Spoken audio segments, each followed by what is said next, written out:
Hello guys! Hello para to sa lahat ng Cancer. Oh, sorry. Okay, Cancer. Alamin natin kung anong messages, vibration, gabay energy para sa lahat ng Cancer. This is general reading. Pwede kang makaresonate. Okay, connect mo Cancer yung intuition sa mga baraha na lumalabas dito sa reading ko. It's number 36. Nako. Yung message na to, resonated to sa reading ko last week or few days ago ba. Sinasabi ng baraha sa'yo dito na siguro meron kang pinagdadaanan na kalungkutan, meron kang pinagdadaanan na sufferings, burden.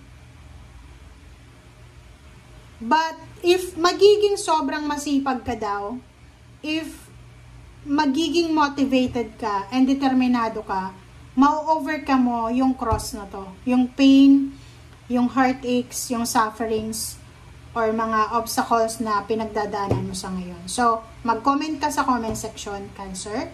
Ano ba yan na pinagdadaanan mo sa ngayon? Kasi, sinasabi ng baraha sa'yo dito na malalampasan mo yan. Ma-overcome mo yan kung magiging masipag ka. Baby, problema to sa pera. Maybe namang problema ka na ano bang mangyayari sa akin for the future. Sinasabi ng baraha na maging masipag ka lang, magiging maayos ang lahat.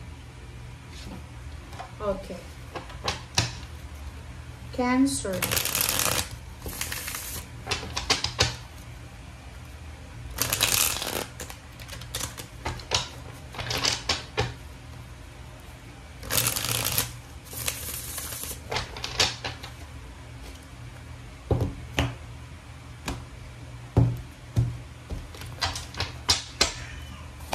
Okay, 3 of water, 9 of air,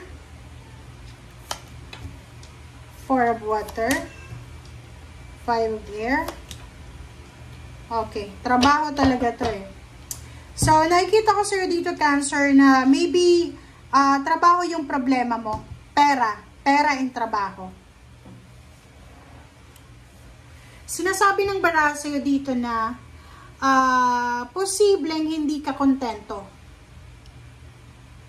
Meron ditong Cancer na distracted ka. Yung parang feeling mo, hindi pumapabor sa'yo ang mga pagkakataon. Yung parang hindi pumapabor sa'yo yung buhay, yung pagkakataon. Kahit anong gawin mo, hindi nag-work siya.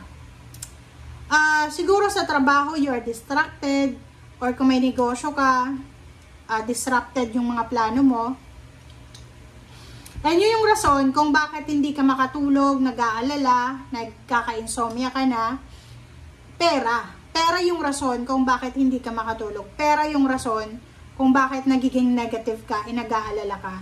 And nakikita ko sa'yo dito, maybe you're waiting for a job offer, business offer, or kung ano man to na hinihintay mo na trabaho. Or maybe natatakot ka na ma-lay off ka, ma-terminate ka. Paano na? Kasi ang dami mong obligations.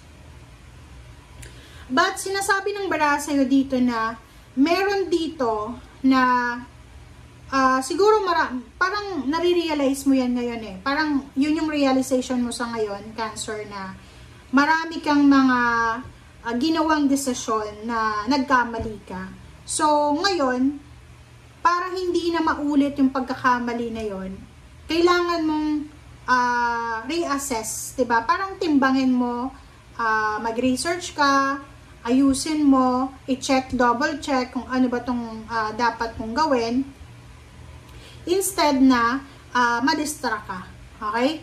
Kasi kung makikita mo dito, you are parang alone, feeling hopeless, feeling helpless. Especially yung mga babae or lalaki na Cancer. May 3 of water dito, may celebration, community and friendship. Sinasabi ng baraha sa'yo dito na may mga parang nakikita mo eh. Like for example, your family, your friends, they're celebrating, parang ganon. Pero ikaw, hindi ka makapag-celebrate. Parang ang nangyayari dito, like for example, Pasensya na, may mga tubig dito kasi may humidifier ako, guys. Ganito yon. Like for example, may occasion sa inyong community. May kailangan i-celebrate. Pero, hindi ka masaya eh. Diba? Parang, may birthday celebration, may wedding anniversaries, pero hindi ka masaya because may problema ka. Meron kang dinadala. Eto, process mo. Diba? Pera yung rason.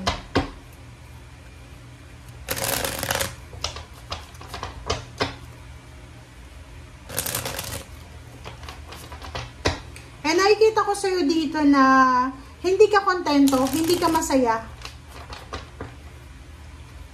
Parang nakikita ko sa'yo dito, nagkamali ka eh. Parang nagsisisi ka sa mga desisyon na ginawa mo. Oh, diba? Double confirmation, 9 of air, plus cross. Oh, kaloka. Sa ilalim. Okay, Cancer. Kaloka yung message mo. Ang message mo hindi resonated sa Scorpio and Pisces. Iba siya. Okay, maybe you are involved sa isang pag-aaway, kompetisyon, or baka meron kang kaaway talaga. Or meron kang plano pero hindi mo masyadong ma-accomplish yung plano kasi naguguluhan ka. Labo-labo yung yung isip and emotion mo. Yun sabi ko sa'yo dito, may happiness eh. May rason. Kumbaga, may rason para maging masaya.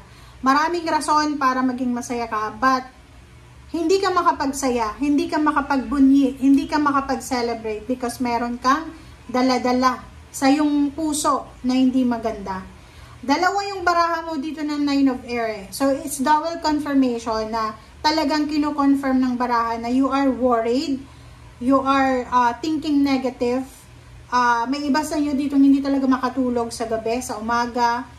Sumasakit yung ulo, nag-aalala, and pagod na. Diba? Siyempre, pag hindi ka nakatulog sa gabi, mapapagod ka talaga eh. Diba? Buti sana kung bata ka pa, nasa below 20 years old, diba? Hindi masyadong ramdam yung pagod. Pero kung nasa 30 plus ka na, nakikita ko siya dito, pagod na pagod ka na eh. Parang, pagod ka na, nag-aalala ka, physically, mentally, financially, sobrang pagod na pagod ka, para hanapin yung kaligayahan na to. Kumbaga, pwedeng isa kang breadwinner, isa kang parent, na pagod ka na balansehin yung salapi. Yung problema mo dito is obligations eh. Ang dami mong obligasyon sa buhay, ang dami mong kailangan ayusin. And dito sa Four of Swords, sinasabi ng baraha na napaka-importante, Cancer, na magpahinga ka. Napaka-importante na mag-pray, magpahinga, kumain ng tama, magpatingin sa doktor kung may mga masakit sa katawan. Okay? Kasi yung kasalukuyan mong sitwasyon, parang sinasabi dito na wala kang magagawa eh. Wala kang control. Okay? Wala kang control. So, kung wala kang control dyan, ibigay mo na yan sa Panginoon. 'Di ba? And, kahit marami kang problema, maligo ka, mag-pray, magsimba, ano pa ba, kumain ng tama, 'di ba? Kaya hindi naman natin kailangan kumain ng karne. Kung nasa probinsya ka, kumain ka ng malunggay, ng yung mga masustansyang gulay, 'di ba? So hindi naman kailangan na mayroon kang palaging masasarap na pagkain. Basta dapat i-replenish mo yung energy mo. Parang nakikita ko sir dito, sobrang napapaligiran ka ng toxicity and negativity.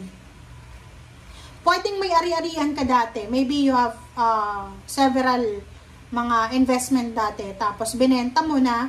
So, ngayon yung pinoproblema mo dito is yun, na mumroblema ka kung paano mo na, kumbaga, paano na yung mga susunod na araw. Kasi, Alam mo, sa panahon ngayon, kahit nasa probinsya ka, lalo kung sa city ka nakatira, sobrang hirap na ng buhay. Okay? So, understandable itong nararamdaman mo. Pero, may magagawa ka dito eh. 'Di ba? Isipin mo, buhay ka pa. 'Di ba? Every day is a blessing. You have the opportunity, you have the ability to start over. As long as na healthy ka, pag healthy ka, magagawa mo ang lahat ng pwede mong magawa. Okay? Thank you guys for watching. Bye!